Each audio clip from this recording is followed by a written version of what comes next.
Olá a todos, eu sou a Ana dos Sonhos de uma Leitora e hoje eu venho-vos trazer a minha opinião sobre o livro Bookish and the Beast.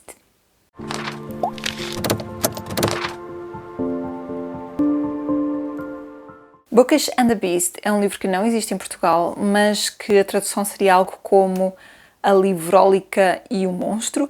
Esta é uma recontagem, um retelling da Bela e o Monstro, e este livro é de Ashley Poston. Este é o terceiro livro da saga Once Upon a Con, portanto, era uma vez numa convenção. E eu comecei a ouvir, e porque eu ouvi todos estes em audiobook, esta trilogia o ano passado e tem sido uma experiência deliciosa. Estes livros são todos romances jovem-adulto e que têm aqui por trás um traço bastante peculiar. São todos inspirados na grande pop culture e têm aqui uma base de uma série de ficção científica. Esta série é ficcionada, mas é o que dá a base para todas as histórias que se desenrolam. O primeiro livro é o Geekerella e é uma recontagem da Cinderela, e nós percebemos como uma série antiga de ficção científica que tinha muitos fãs, vai ter agora um remake no cinema, agora de um filme novo. E nós no primeiro livro conhecemos a nossa protagonista e conhecemos também os atores principais deste filme.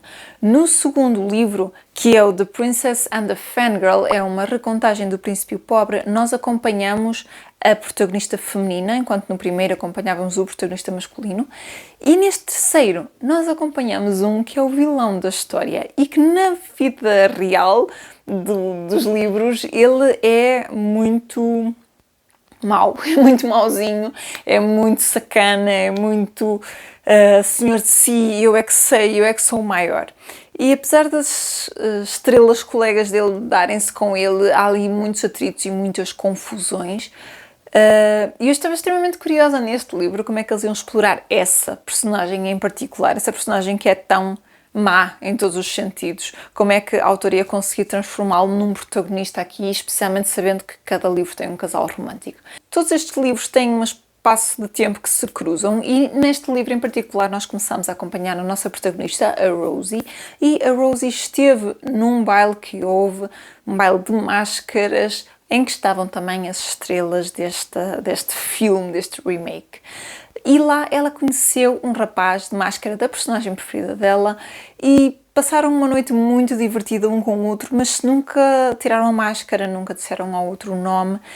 E ela ficou sempre com aquela coisa de quem seria ele. O que ela não sabe mesmo é que ele é o próprio ator que faz aquela personagem. Ele é o Vance Riggins, que é então o nosso protagonista masculino.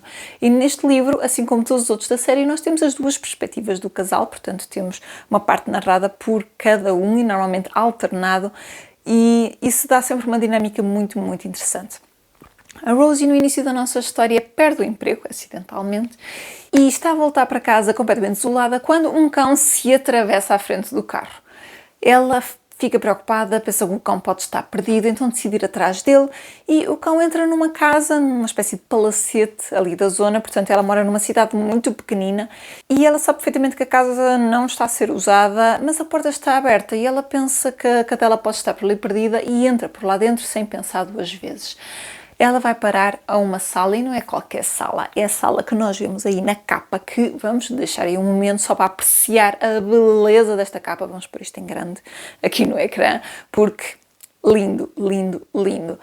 E basicamente ela encontra isto, ela encontra uma estante, uma biblioteca enorme, com montes de livros, e não são quaisquer livros, são os livros que inspiraram essa série, são os livros que fazem parte dessa ficção científica e são os livros preferidos da mãe dela. A mãe dela que faleceu há poucos meses atrás, ela ainda não ultrapassou o facto da morte da mãe ter sido tão repentina. Depois tiveram que vender tudo, a casa, inclusive a coleção de livros da mãe, os livros preferidos dela, para ajudarem a pagar todas as despesas que tiveram de hospitais e com o funeral. Então ela vê-se com aqueles livros e nem pensa duas vezes tirar da estante aquele livro que era o preferido da mãe. Acontece que nesse momento entra o nosso protagonista por trás dela, pergunta o que é que ela estaria a fazer e ela desesperada mete-se a fugir porque pensa que ele é um assassino e acidentalmente vai parar à piscina. Ora, como ela acaba por estragar o livro, que é uma cópia muito rara, em troca para o pagar, e já que ela não tem dinheiro para o pagar, ela fica a trabalhar na biblioteca, a organizar a biblioteca toda durante o verão. É suposto o nosso protagonista estar a ajudá-la, mas ele não quer saber, ele está na dele, não acredita que ela tenha entrado ali por acaso, não acredita que ela tenha tirado o livro só porque sim. Então há ali muita suspeita, uma barreira muito, muito grande entre eles, mas a pouco e pouco, e o resto da história é tudo sobre isso, são eles a conhecerem-se um bocadinho melhor e é a Bella a cativar a fera, ou neste caso a livrólica, já que ela é tão, tão apaixonada por livros, a cativar então aqui este monstro, que parece um monstro tão grande e depois no final nós percebemos tudo o que vai ali por trás. Eu adorei este livro, diverti-me imenso, ri-me imenso, acabei o livro assim com um sorriso e continuei o dia todo com um sorriso, porque é mesmo daqueles livros de aquecer o coração. É um livro que tem uma grande homenagem a livros. Já na nota introdutória, a autora dedica este livro a todos os apaixonados por livros. E é um livro que, em diversos momentos, mete os livros ali mesmo no alto e no seu destaque. Portanto, essa homenagem aos livros está extraordinária. Depois temos aqui montes de aspectos um bocadinho mais pesados. Este aspecto dela ter perdido a mãe, ela descreve várias vezes a dor que sente, o vazio que sente, a falta que sente. Ela está a tentar escrever um trabalho para se candidatar à universidade e não é capaz de escrever porque não sabe que raio há de contar sobre a história dela que não envolve a mãe e ela não quer falar sobre isso. Portanto, temos este aspecto um bocadinho mais da perda que está muito bem trabalhado e que não me levou a chorar nem nada do género, mas me deixou emocionada e eu conseguia mesmo sentir a dor da protagonista. E lá está, é um jovem adulto, portanto não é suposto ser assim tão pesado nem tão forte que nos faça desfazer, mas toca-nos na mesma e acho que teve um muito bom equilíbrio nesse aspecto. E depois temos aqui este nosso protagonista, que era em todos os aspectos o vilão, o monstro, a fera, como era no meu tempo da versão da Bella e a Fera em brasileiro. E, na verdade, ele no fundo tem um coração de ouro, mas tem montes de barreiras. E a autora conseguiu muito bem explicar porquê e ao mesmo tempo não o desfazer a personagem, ou seja, muitas vezes as personagens, quando se mostram o seu lado bom, parece que deixaram de ser elas mesmas, parece que mudaram completamente, e aqui não, aqui eles exploram mesmo isso, falam sobre a mudança e explicam mesmo porque é que ele tinha esses aspectos maus e porque é que queria mudar e porquê da mudança e o porquê da mudança acontecer de certa forma. E no final ele é ele mesmo, na mesma, e ela gosta dele por ele. Achei muito, muito bom. Depois teve, claro, todos aqueles clichês, aquele final super romântico de... Faz lembrar o meu eu adolescente teria delirado com estas histórias e eu acho que eu própria ainda deliro com elas porque o meu eu adolescente ainda está aqui. Yay! Tão romântico, tão fofinho. Previsível, sim. Clichê, sim. Muito descomplicado, muito fácil de acompanhar, mas no fundo... É uma leitura daquelas deliciosas, de nos aquecer o coração, nos deixar com um sorriso. E este eu acho que era de todos os da série que eu estava mais curiosa, precisamente porque eu gosto muito da história de Bella e o Monstro e porque a capa, aqueles livros todos, aquelas stands, aquela coisa do bookish, portanto livrólica, tudo me chamava e de facto foi o meu preferido da série. Eu gostei muito do primeiro, mas este ultrapassa, eu gostei muito mais deste e... Não sei, eu cheguei ao final e apetecia-me ler mais deste género. Este é o último que a autora tem publicado. Não sei se é o último mesmo, mas acho provável que seja, porque a maior parte das personagens já estão fechadas, portanto já foram exploradas.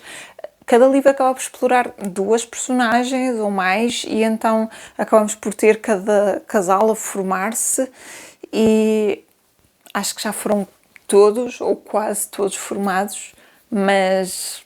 Gostei mesmo muito, recomendo imenso, é uma pena não existir em português, mas se gostam deste género de histórias assim mais jovenzinhos, mais românticos, mais clichês, daqueles de nos deixarem com um sorriso, então dê uma oportunidade a este livro. Eu vou-lhe dar as 4 estrelas e meia, assim quase 5.